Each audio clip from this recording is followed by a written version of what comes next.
Amen. Quand Dieu fit l'homme, quand on dit Dieu a fait l'homme, faisons l'homme à notre image et selon notre ressemblance, en fait, ça c'est la dimension de l'esprit. Mais en réalité que tu es là, tu es un esprit. C'est pourquoi, lorsqu'une personne décède, c'est le corps qui va à la terre. Donc quand nous étions enfants, avant on se disait, oh la personne est décédée, du coup elle étouffe sous terre et tout. Non, ça n'a rien à voir. Tu es poussière, tu retourneras à la poussière. C'est la poussière qui repart à la terre et c'est l'esprit et l'âme qui repartent vers Dieu. Amen. Donc la création, c'est au niveau de l'âme. Quand je vois sage, il a un corps, mais sage en tant que personne, il est une âme. Il a des pensées, il a des désirs, il a une personnalité, il a des faiblesses, il a des forces. Ça, c'est ton âme. Maintenant, le côté esprit s'active, s'intensifie lorsque tu rentres en contact avec ton Créateur. Amen. Alléluia. Amen. Maintenant, pour arriver au niveau d'Adam et Ève, lorsque, Adèle, tu es avec moi, lorsque Dieu a créé l'homme et la femme, comme l'apôtre a su le dire, il a dit, il créa l'homme, il les créa homme et femme. Donc, la femme était créée à la même dimension que l'homme. Donc, la femme et l'homme étaient créés ensemble. Donc, leurs âmes ont des traces de ressemblance. Alléluia.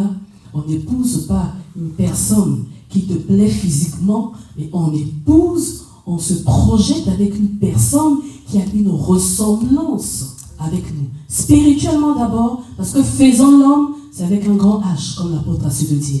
Donc spirituellement parlant, nous ressemblons d'abord.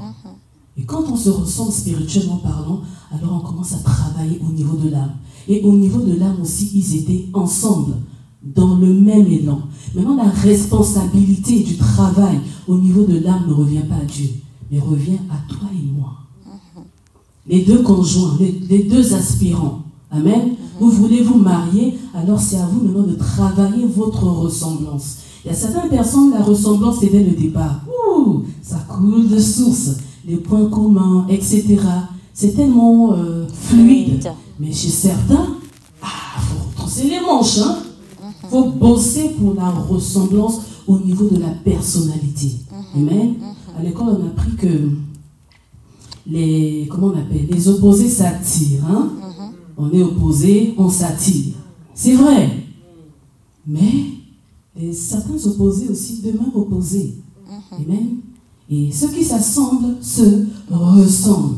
La nature nous enseigne tellement. Amen. Donc c'est pour vous dire que lorsque tu as un projet, lorsque tu aspires à quelque chose, tu aspires au mariage, que tu sois célibataire ou pas, tu dois déjà commencer à travailler d'abord ta personne. Parce que souvent, l'erreur que nous commettons, nous voulons que notre vis-à-vis puisse nous correspondre. Moi, je suis une femme, donc je veux que mon mari me corresponde. C'est l'erreur que nous commettons. Je veux que ma femme me corresponde, ça réellement à mon image. C'est l'erreur que nous commettons. On doit plutôt s'adresser à notre propre chair. Parce que la chair, c'est l'âme. La chair, c'est pas le corps.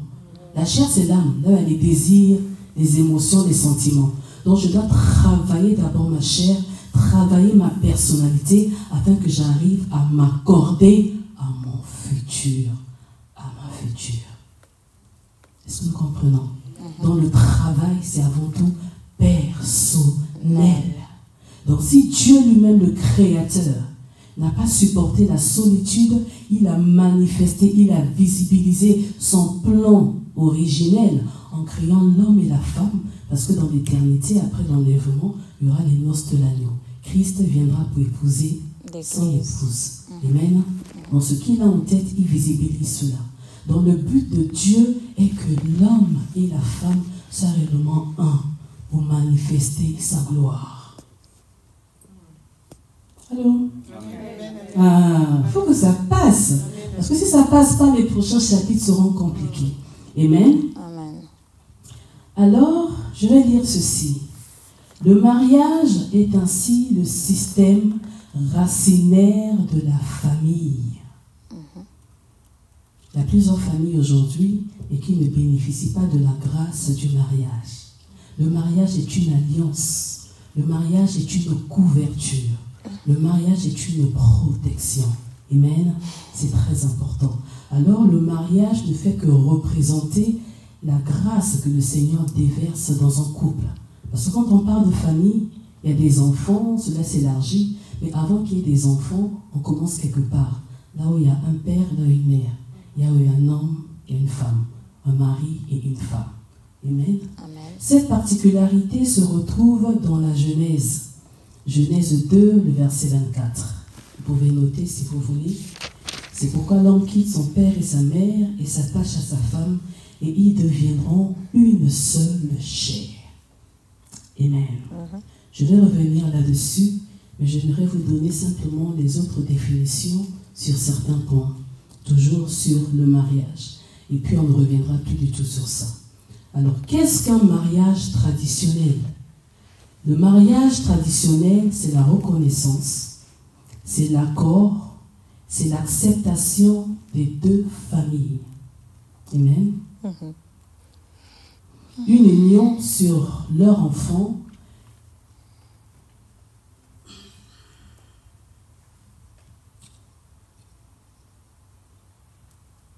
L'acceptation de deux familles. J'écris en même temps beaucoup de choses à la fois. Nous allons passer à la bénédiction nuptiale. Qu'est-ce que la bénédiction nuptiale?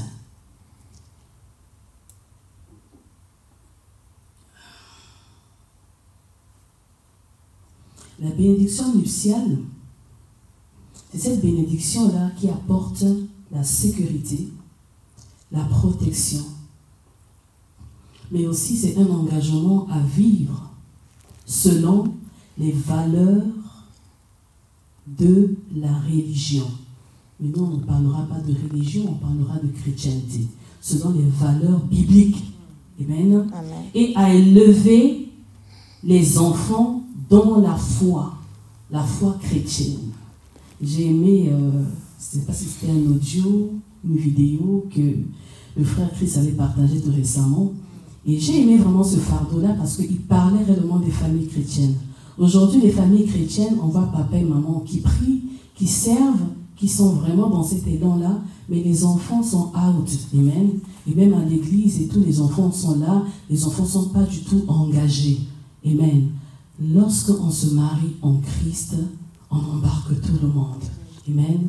Notre rôle, notre responsabilité en tant que parents, c'est de transmettre les valeurs à nos enfants, présents et même futurs. Amen. Alors, il y a un autre point. Quel est le plan de Dieu pour le mariage? Ça, c'est une question souvent on se la pose. Quel est le plan de Dieu pour le mariage? Vous savez, le mariage, selon les hommes, c'est quoi? Un homme et une femme se mettent ensemble. Il y a eu un coup de foudre où il y a eu une relation, ils se sont aimés et ils aboutissent au mariage. Chacun a ses valeurs, chacun a sa position. Chacun peut ou ne pas fournir des efforts pour se rapprocher parce que les deux deviendront une seule chair. Devenir une seule chair, en fait, on doit travailler nos élans pour nous accorder réellement. Donc moi, Christ, je fournis des efforts pour plaire à mon épouse ou à ma fiancée, parce que le grand travail, c'est au niveau des fiançailles, en fait. Or, nous les chrétiens, l'erreur que nous commettons pendant les fiançailles, on camoufle nos failles. Est-ce que je parle à quelqu'un? Quand on se cherche là, on se côtoie, on s'observe, on se séduit, on se courtise, au lieu d'exposer la nudité, nous cachons notre nudité. La nudité, on l'expose avant le mariage. Ah oui. Pour que dans le mariage, il ne puisse pas avoir des surprises. Parce que chacun de nous a son cœur. Tout le monde n'a pas un cœur de rédemption. Tout le monde n'est pas passé par la case du brisement. Amen. Parce que si tu n'es pas dépouillé, tu n'es pas brisé, il y a certaines réalités de nos foyers que tu ne pourras pas du tout supporter. Et cela se travaille avant le mariage. Amen. Alléluia. Or, l'erreur que les chrétiens, les païens commettent, d'ailleurs, ils n'ont pas cette grâce-là comparée à nous. Eux, ils n'ont pas la couverture de la grâce de Dieu. Donc, c'est un mariage, permettez-moi le terme, égoïste. Le mariage païen est égoïste. Parce que chacun a ses valeurs, chacun débarque dans nos foyers avec ses valeurs et chacun garde, maintient ses valeurs. C'est pourquoi à un moment donné, quand l'élan de la connexion n'arrive pas réellement à prendre, alors ça clash. Et quand ça clash, la finalité c'est quoi? C'est le divorce. Souvent c'est quoi? Oh non mais on n'arrive plus à se comprendre. Non mais il n'est plus comme avant, elle n'est plus comme avant. Il a changé, elle a changé. Pourquoi? Parce que ce qui t'intéressait avant chez lui, là, chez elle, là, ça passe plus. Il y a certains qui basent leur foyer sur le physique. Mais pourquoi tu l'as épousé? Souvent, il faut se poser cette question-là. Hein? Pourquoi veux-tu l'épouser? Qu'est-ce qui t'attire? Qu'est-ce qui te plaît chez moi? Tu vas voir un autre qui va te dire, ah non, ce sont des beaux yeux. Il n'a rien compris. Ah oui. Ah non, parce que tu as un bon travail, tu travailles dans un bureau, tu ne fais pas un travail manuel. Elle n'a rien compris. Les valeurs sont spirituelles d'abord. Ah oui. Et lorsque la connexion est spirituelle et elle est émotionnelle, le physique va couler de source. Ne dis donc pas que l'amour rend aveugle. Vous savez, nous, sous un regard extérieur, on peut contempler un couple, on se dit, ah, mais les deux là, qu'est-ce qu'ils foutent aussi ensemble, hein? Permettez-moi le terme. Tu vois le mari, tu vois la femme, tu te dis, mais ça ne passe pas. Amen. Mais eux, ils s'aiment. Pourquoi? Parce qu'ils sont accordés. Et quand ton cœur reconnaît la bonne personne, le physique, les yeux physiques là sont influencés par les yeux du cœur et automatiquement, ce qui peut paraître laid, permettez-moi le terme, aux yeux des autres, mais à tes yeux, oh, c'est le prince charmant. Amen. Amen. Le père de la princesse et la grenouille. Amen. Ah, pour rigoler un peu, vous êtes un peu trop coincés. On voit la princesse et la grenouille, ou bien on voit le prince et la grenouille, hein, femelle, mais eux-mêmes, ils ont un autre regard. C'est pourquoi le regard d'une relation maritale, c'est le regard de la foi ancien. Alléluia. C'est le regard de la foi. Je ne regarde pas avec mes yeux physiques, mes yeux du présent, mais je regarde avec mes yeux du futur. Aujourd'hui, même les couples chrétiens subissent ce divorce. Vous savez, il y a beaucoup de divorces aujourd'hui. Il y en a tellement. Dans le milieu chrétien et même dans la dimension des serviteurs, beaucoup divorcent. Beaucoup souffrent dans le secret, ils croupissent dans les douleurs. Pourquoi? Parce qu'ils ont regardé avec les yeux du passé. Inès avec les yeux du passé, c'était une taille guêpe. Inès avec les yeux du passé, elle était... Mais aujourd'hui, regardez-moi avec les yeux du futur. Hein, papa?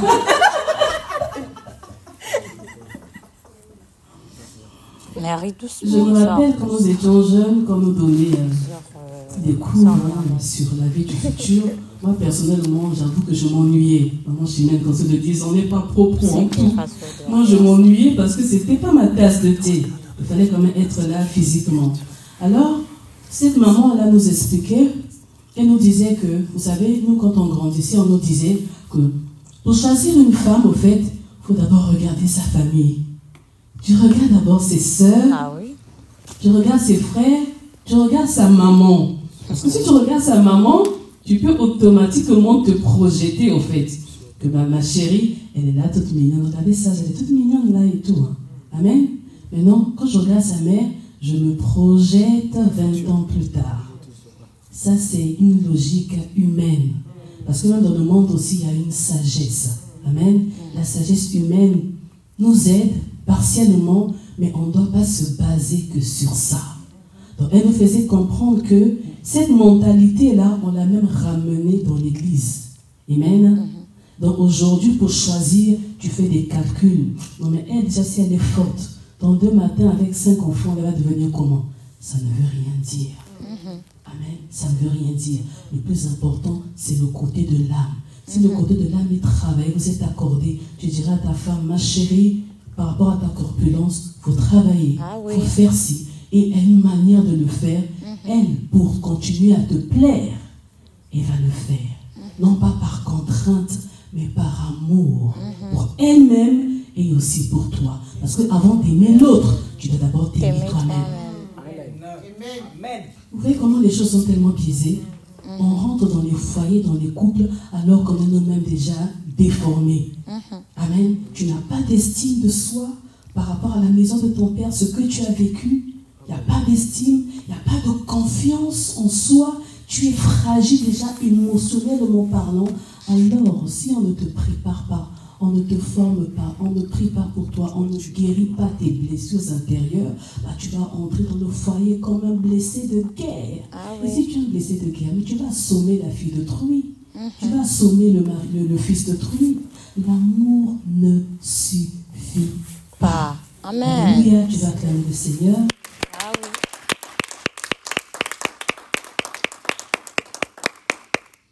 Alors, pour le reste, ça sera pour la semaine en 8. Maintenant, j'aimerais un peu développer le passage de la Genèse, qui est le message phare, et nous allons terminer à 4h30. À 5h30, disons. Amen. Amen. Donc nous allons, pour ceux-là qui peuvent, on va réouvrir nos Bibles dans le livre de la Genèse, Genèse 2, à partir du verset 15. La Bible déclare que l'Éternel Dieu prit l'homme et le plaça dans le jardin d'Éden pour le cultiver et le travailler. Nous savons très bien que lorsque Dieu a formé Adam, il a formé. Il a usé de ses mains pour le former, partie par partie. Il a investi en lui. Donc je vous ai dit tantôt qu'au contact de Dieu, il y a des transferts qui se font.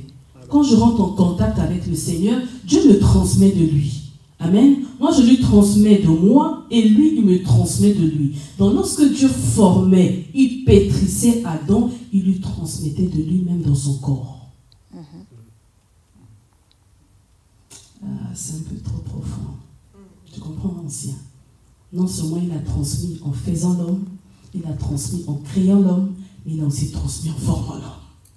C'est pourquoi il y a des personnes, il ne faut pas blaguer avec des gens. On ne doit pas blaguer avec des gens bien aimés de Dieu.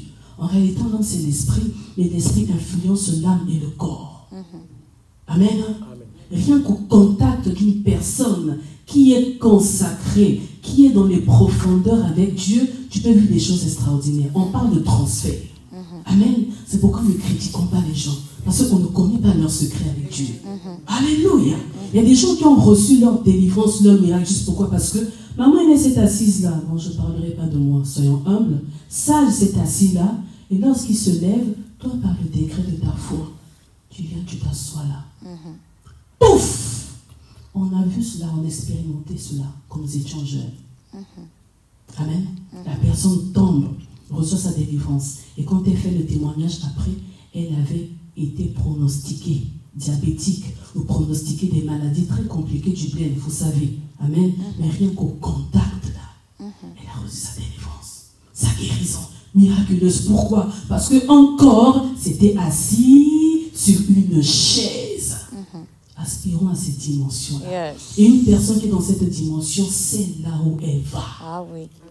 Elle est conduite par l'Esprit de Dieu. Alléluia. Alors Dieu prit l'homme et le plaça dans le jardin d'Éden pour le cultiver et pour le garder. Donc il lui changea d'environnement. Adam a été créé à Éden, mais pas dans le jardin d'Éden. Le jardin, c'est dans Éden. Mais Éden, ce n'est pas dans le jardin. Oui, oui. Est-ce que nous comprenons? Amen. Dans le jardin, c'est une autre dimension. Alléluia. Donc, il le positionne dans une dimension de domination. Donc, parce qu'il est déjà équipé, il est déjà préparé à affronter les responsabilités de la vie. C'est plus un enfant, c'est plus un peureux, c'est plus un somnolent, un ignorant, mais une personne qui a la connaissance. Amen. Donc, avant même d'aspirer au mariage, il faut avoir la connaissance. La connaissance intellectuelle, comme on dit, la sagesse de la vie, c'est important, et la connaissance spirituelle. Yes. Amen. Parce que l'amour selon les hommes n'a rien à voir avec l'amour selon Dieu. Amen. J'aimerais peut-être vous choquer, mais vous savez qu'il n'y a pas de mariage sans amour. Ah oui. Amen. Parce que là où 2 ou 3 sont rassemblés, Dieu est là. Et Dieu ne se présente que là où 2 cœurs sont fusionnés. Est-ce que je parle à quelqu'un? Amen. Donc, n'envions pas les couples païens dans le monde.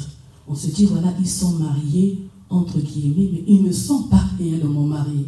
Est-ce que je parle à quelqu'un? Ils sont juste unis, ils sont ensemble, mais les liens du mariage, l'alliance du mariage, c'est là où deux sont réunis.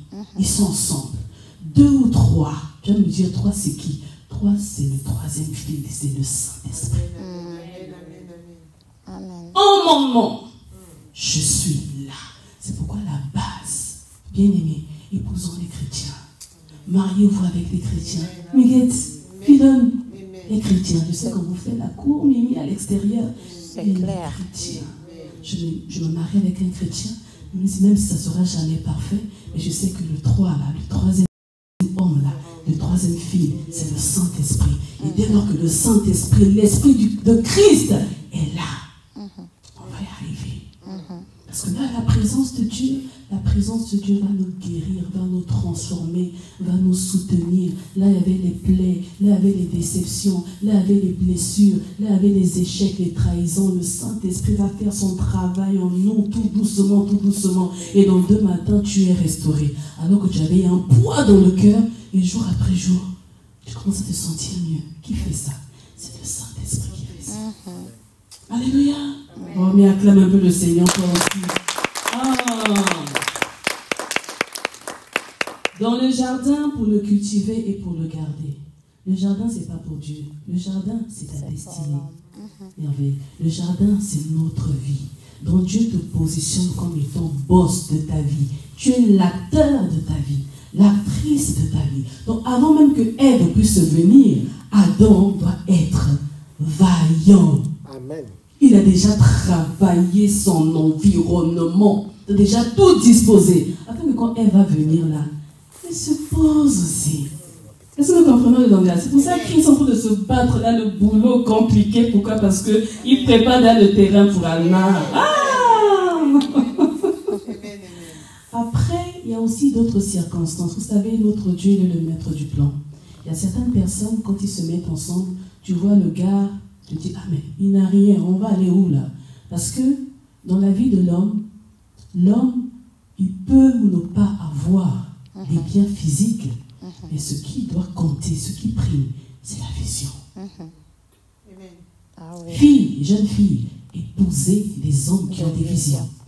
Un homme qui sait là où il va. S'il ne sait pas là où il va, ne t'engage pas. Vous allez marcher à tâtons là, bim, bim, bim.